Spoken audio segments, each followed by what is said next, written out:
I exposed my wife's secret corporate affair, cut her off financially, enforced full financial independence, and watched her lavish life collapse now. I knew something was off when she came home with shopping bags from designer stores we couldn't afford. The credit card statement confirmed it. $3,000 spent in a single afternoon. This wasn't the woman I married 5 years ago, the one who understood the value of money because she once had none.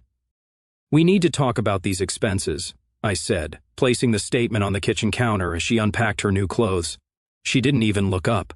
"I work hard now. I deserve nice things."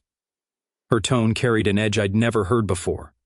2 months into her new corporate job, and suddenly she was acting like her past never happened. The past where I found her waiting tables at a diner, living in a studio apartment she could barely afford, one paycheck away from the streets. The past where I helped her finish her degree, connected her with opportunities, supported her through every step until she landed this position. "Your salary doesn't cover these purchases," I replied calmly. "We have a budget for a reason." She rolled her eyes like a teenager. "God, you're so controlling. Lighten up." That night, she didn't come home for dinner. No call, no text. She waltzed in at 2 a.m., reeking of expensive cocktails and wearing a dress I'd never seen. When I asked where she'd been, she laughed. "Out with coworkers. You wouldn't understand. You're always working or at home." For 3 weeks, this became our new normal: late nights, dismissive comments, password changes on her phone. I noticed her social media had changed too. Suddenly it was filled with photos at clubs, surrounded by men in suits, with no mention of being married. When she was tagged in a particularly questionable photo, my business associates started asking questions. I didn't raise my voice, didn't beg for explanations. Instead, I began paying attention to patterns. Thursday evenings, she always had team dinners. Her new mentor at work texted at all hours. The location sharing on her phone was mysteriously disabled. After a particularly late night, she stumbled home clearly intoxicated. As she showered, her phone lit up on the counter. A message preview from her mentor appeared. "Last night was amazing. When can we meet again without your husband knowing?" I didn't confront her then. A weaker man might have exploded, demanded answers, or pleaded for the truth. Instead, I set her phone down exactly where she left it and went to my office. The next morning, I called my financial advisor and lawyer. If she wanted to relive her carefree single days, I would help her experience the complete package, including the financial reality she seemed to have forgotten. At breakfast, she nursed her hangover with coffee, avoiding eye contact. "I thought we might have dinner together tonight," I said casually. "It's been a while." "Can't," she replied, scrolling through her phone. "Important client meeting. Might run late."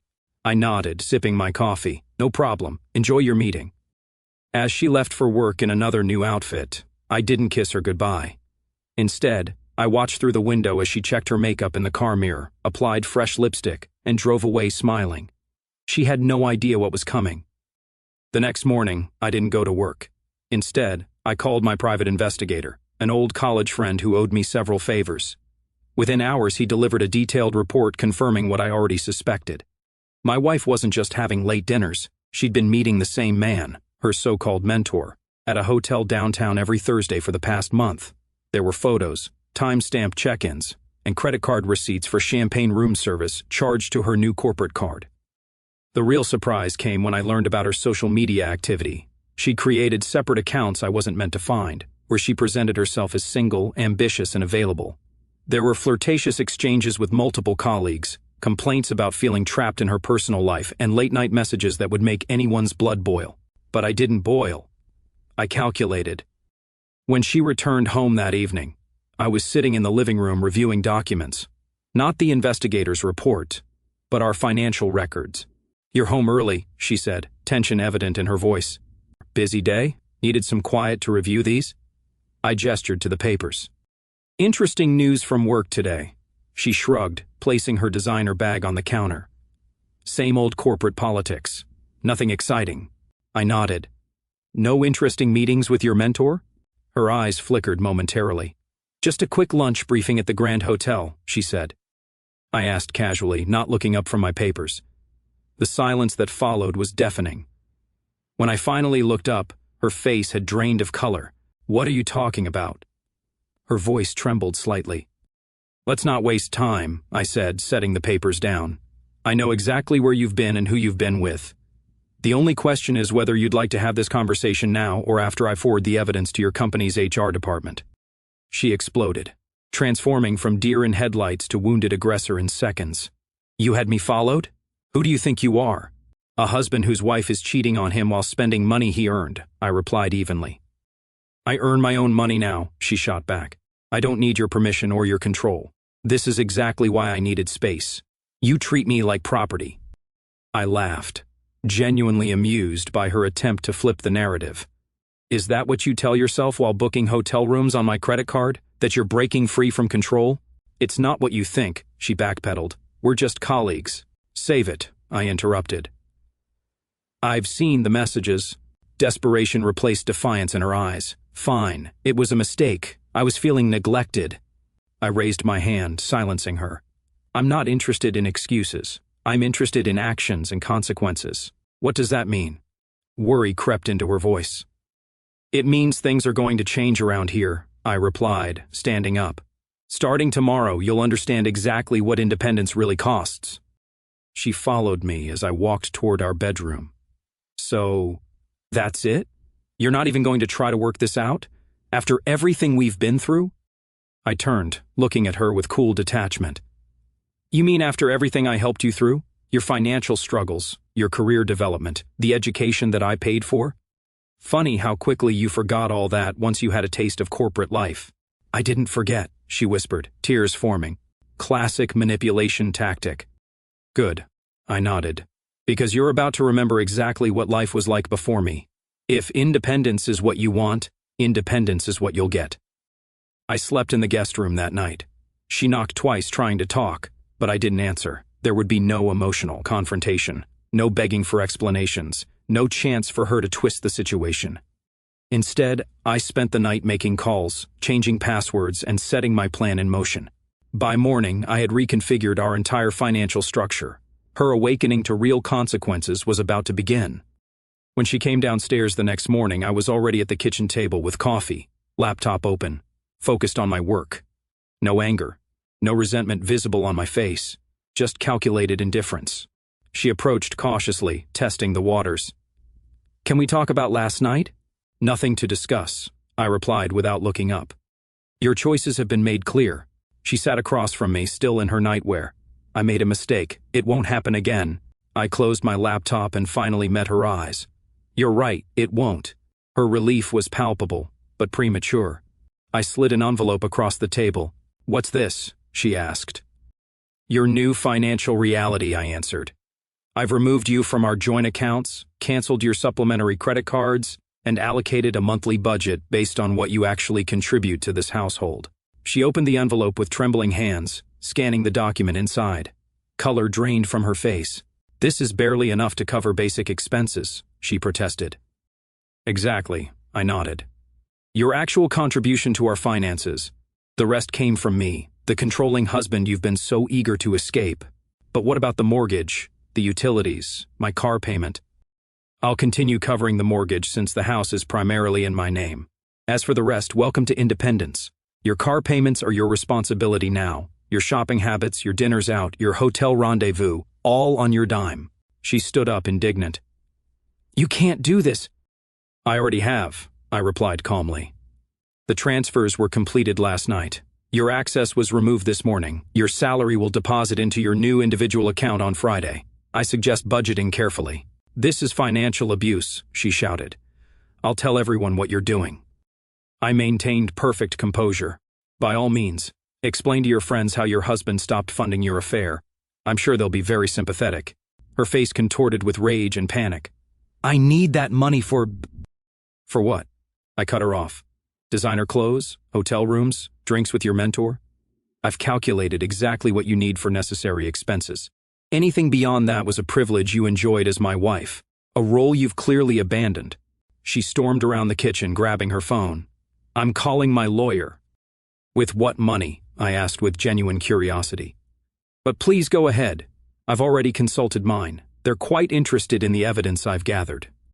The reality of her situation began sinking in. Her salary alone wouldn't support the lifestyle she'd grown accustomed to, not even close. The luxury apartment we lived in, the car she drove, the vacations we took, all sustained by my income. This is temporary, she insisted, more to herself than to me.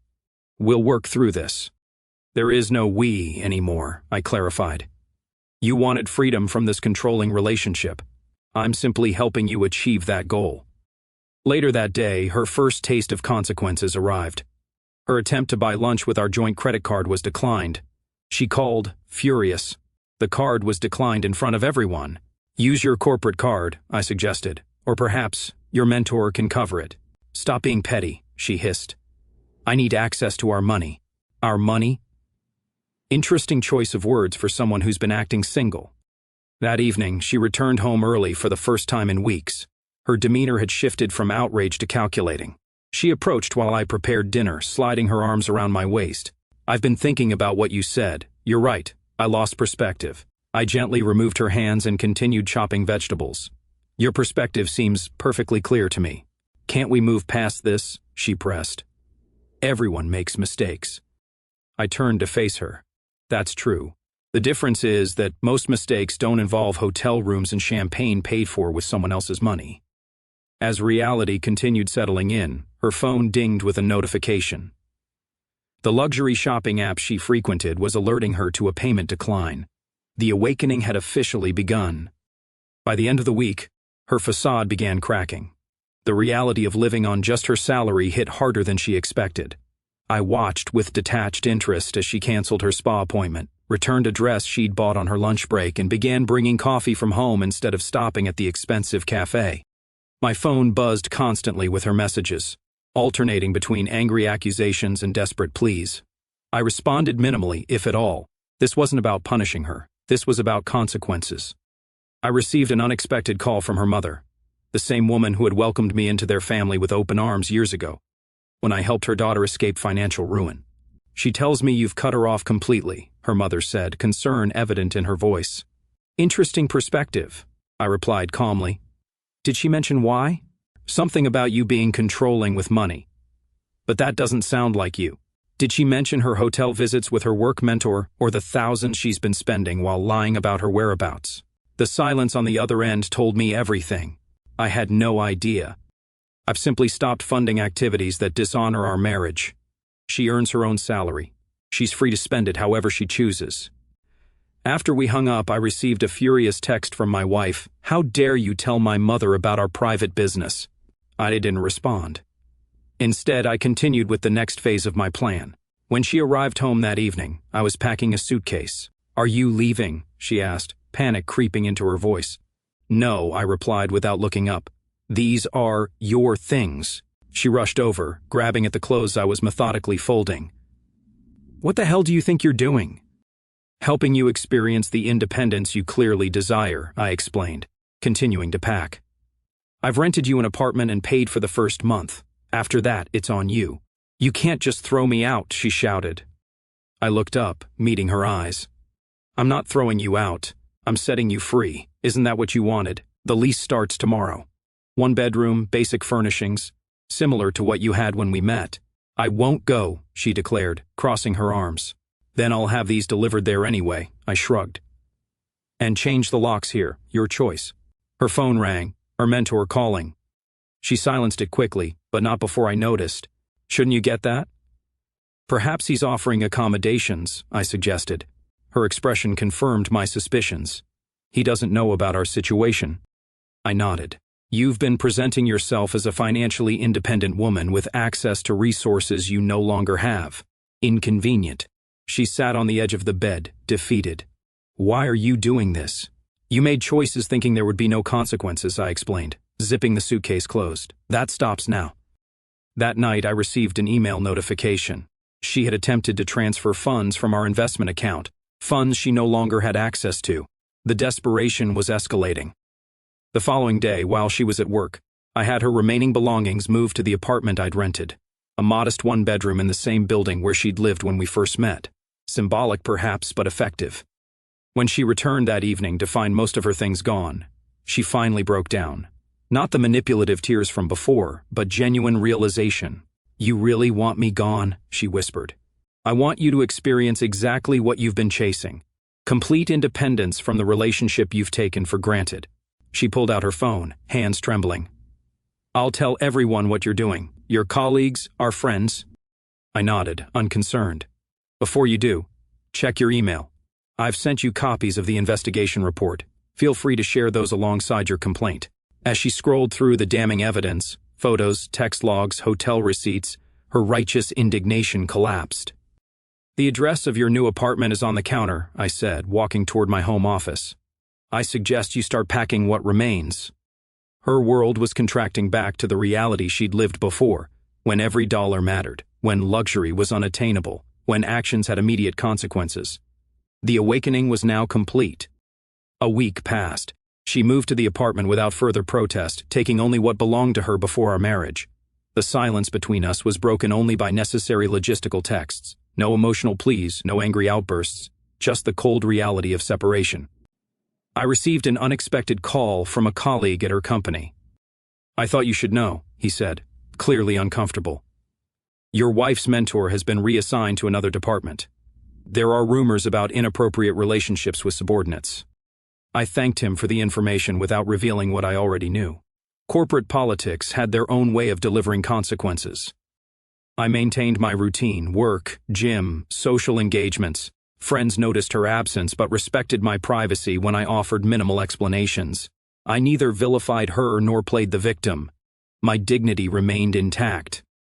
3 weeks into her new reality, her first paycheck proved insufficient for the lifestyle she'd maintained. Her credit card was declined at a restaurant while dining with CO workers. The embarrassment was just the beginning. Her mentor, now keeping professional distance due to workplace scrutiny, no longer answered her calls. When they passed in hallways, he averted his eyes, preservation of his career taking priority over whatever promises he'd made. The first rent payment for her apartment approached. Her salary, depleted by previous spending and without my financial support, wouldn't cover it along with her other expenses. Reality was setting in. I received a text, "Can we meet, please, just to talk?" I agreed to coffee at a neutral location, a cafe downtown far from our social circles. When she arrived, a transformation was striking. Gone were the designer clothes and confident swagger. She looked tired, stressed, wearing an outfit I recognized from years ago. She sat across from me, hands clutching her coffee cup. "This is harder than I expected." "Independence often is," I replied without malice. "It's not just the money," she admitted. "It's everything. My mentor barely acknowledges me now. Kyo workers whisper when I walk by. The glamour faded fast. I listened without interrupting. This wasn't about revenge. It was about realignment with reality. "I can't afford next month's rent," she finally confessed. "My credit cards are maxed out." I had no idea how expensive everything really was. Because I handled it, I stated simply. The bills, the investments, the planning. While you criticized me for being controlling. Tears formed in her eyes. "I know. I see that now. What are you asking for?" I kept my tone neutral, neither cold nor encouraging. "A second chance," she whispered. "I made terrible mistakes. I got caught up in the attention and the freedom I thought I wanted." I took a sip of my coffee, considering my response carefully. "You didn't just make mistakes. You made choices, repeated deliberate choices to betray our marriage while benefiting from its financial security." She flinched at the accuracy of my assessment. "And now that the consequences are uncomfortable, you want to return to comfort." "It's not just comfort," she protested weakly. "I miss us, what we had." I shook my head. "You didn't miss us during hotel meetings with your mentor. You didn't miss us while hiding conversations and creating secret accounts." She stared at the table, unable to maintain eye contact. "Your rent is due in 1 week," I noted. "What's your plan?" "I don't have one," she admitted. "I can't ask my parents. They can barely support themselves. Friends have their own problems." "And your mentor?" A bitter laugh escaped her. "He made it clear our relationship was contingent on my perceived status.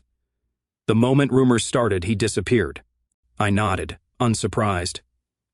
Men who pursue married women rarely have honorable intentions. As our meeting concluded, I left her with a simple statement. Decisions have consequences. The life you're experiencing now is the direct result of choices you made. Whatever happens next will depend on choices I make. I walked away without looking back, leaving her to contemplate the precarious position her actions had created. The irony wasn't lost on me. She'd rejected the stability I provided, chasing excitement and freedom, only to find herself exactly where she'd been before we met, broke, struggling, and alone. 3 days before her rent was due, I received a call from the apartment manager. She had inquired about breaking the lease. The financial penalties made it impossible. Reality continued closing in around her. That evening, a lengthy email arrived in my inbox. She detailed her remorse, acknowledged her betrayal, and begged for another chance, not just financial support, but reconciliation. The email included screenshots of her resignation letter to the company where her affair began and promises of complete transparency moving forward. I didn't respond immediately. Strategic patience had served me well throughout this ordeal. When her rent deadline arrived, I learned she had borrowed money from a coworker, a humiliating solution that bought her another month but deepened her financial hole. Her credit score plummeted as payments were missed. The consequences of her choices were cascading beyond my direct involvement. I finally invited her to meet at our house, the home she had so eagerly abandoned for hotel rooms and false independence. When she arrived, her appearance told the story of her struggle. The confident, entitled woman who had dismissed our marriage had been replaced by someone who understood the value of what she'd discarded. She stood awkwardly in the entryway, no longer feeling entitled to the space she once commanded. "Thank you for seeing me." I gestured toward the living room. "Have a seat." She moved tentatively, taking in the familiar surroundings with new appreciation. "The house looks the same." "Why wouldn't it? I didn't know if you'd changed things, remove traces of me." "I've been focused on more important matters," I replied. She nodded, recognizing the implied dismissal of her importance. "I don't know how to begin making this right." "That assumes it can be made right," I stated matter-of-factly. Her eyes welled with tears. "Are you saying there's no chance for us?" I took a seat across from her, maintaining eye contact. "I'm saying reconciliation isn't a given just because reality became uncomfortable." "It's more than discomfort," she insisted. "Everything I thought I wanted turned out to be hollow. The independence, the excitement, the attention. None of it was worth what I lost." I nodded. "An important realization. Unfortunately, it came after, not before." I opened my laptop and turned the screen toward her. On display were 2 documents side by side. "What are these?" she asked. "2 paths forward," I explained. "The first is divorce papers, clean break, fair settlement. You walk away with what you legally deserve, which is considerably less than what you enjoyed during our marriage." She stared at the document. The finality of it clearly affected her. "The second," I continued, "is a post-nuptial agreement with very specific terms regarding financial control, transparency, and consequences should you ever repeat your recent behavior." Hope flickered across her face. "You'd consider staying together?" "I consider a probationary period," I clarified. 6 months during which you would experience exactly what life was like before I came along. The apartment I rented for you, the budget based solely on your income, the struggle you seem to have forgotten." Her confusion was evident. "But we'd be together?" "We'd be legally married but living separately. You would experience the consequences of your actions fully before any possibility of reconciliation.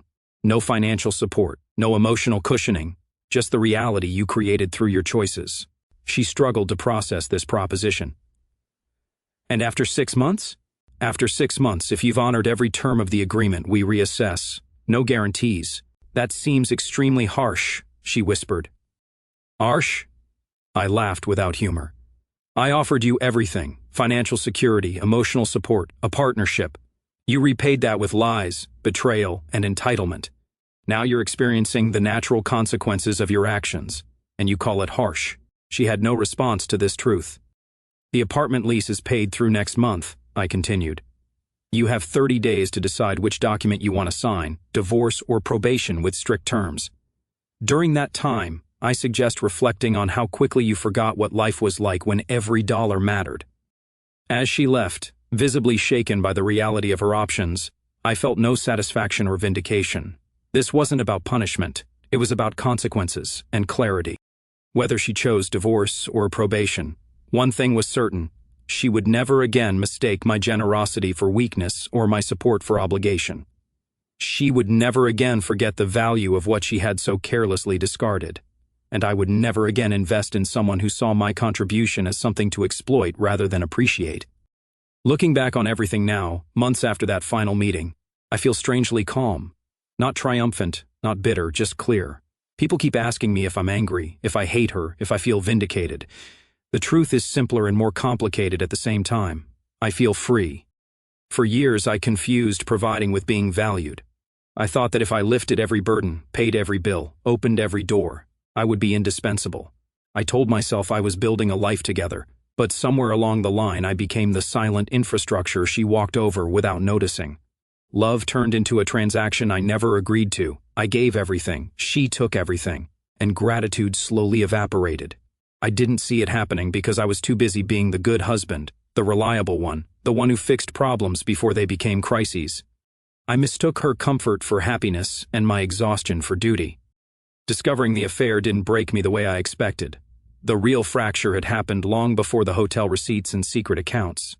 The betrayal that hurt wasn't the sex, it was the contempt. The way she rolled her eyes when I mentioned budgets.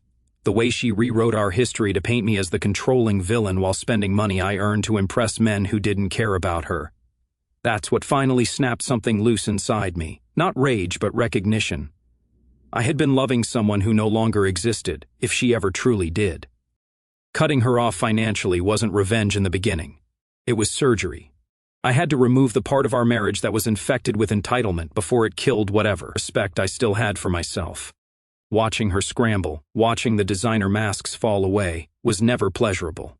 It was necessary. Painful but necessary. I needed her to feel the weight of her choices carried because I had spent years shielding her from them. And honestly, I needed to feel the weight too. The weight of finally saying enough. Some nights I still wake up and reach across the bed, forgetting she's not there. Habit is stubborn, but the emptiness doesn't choke me anymore. It feels like space, clean, wide-open space where I can finally hear my own thoughts. I go to the gym, cook meals for one without apology, travel when I want, save money that stays saved. I laugh more easily. Friends say I look 10 years younger. I think I just look like a man who remembered he is allowed to matter. I don't know what she'll choose in the end. Divorce, or the 6-month probation. Part of me hopes she signs the post-nup, not because I want her back the way she was, but because I believe people can change when the fantasy is stripped away and only the truth remains. Another part of me knows it probably doesn't matter. I have already reclaimed the only thing that was truly mine to lose, my self-respect. I'm not the hero of this story, and I'm certainly not the victim. I'm just a man who finally stopped paying the price for someone else's disrespect with his peace. And for the first time in years, I sleep soundly. Not because the house is quiet, but because my conscience is. That, more than anything, feels like justice.